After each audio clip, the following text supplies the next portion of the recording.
maaliif ajjeefamu namni Wallaggaatti dheengadda fakkeenya poolis komishiniin poolisii Oromiyaa nama loltuu warra bosonaa keessaa maqaa dha'ee ture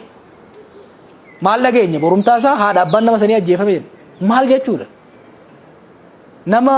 haadha abbaan nama umriin isaa waggaa 18 oliitiif akkamitti gaafatama ta'a osoma ta'ee maal jechuudha nama tokko ani hoggaan Ameerikaa turetti hoggaan Ameerikaa ture mootummaas ture wajjin du'aa jiruudhaan wal barbaadaa turetti yeroo isaanii ajjeesuuf yaalaa turanitti yeroo anis mootummaa isaanii ummata kana wajjin ta'ee foon qolchuudhaaf ifaan ifattu hojjechaa ture sanitti haati diyyee kana turte mootummaan sun haadha diyyee ajjeefne maaliif haadha diyyee akkamitti yakkaan seenuu danda'uuf maatiin kiyya akkamitti itti gaafatama nama mana hidhaatii baasanii ajjeesuun maal jedhama waa'ee gabaasni Amnesty International kanarraa xiqqoo ishii xiqqoo sharee kan agarsiise gabaasni guyyaa guyyaan yeroo dheeraaf baay'isa waa'ee dhoksaa miti beeki dhoksaa miti tureera waggaa darbirraa kaasee pireezidant Shimallis ragaa ba'uu danda'a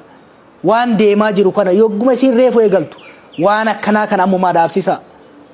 qaamni nageenyaa aadeeffachuu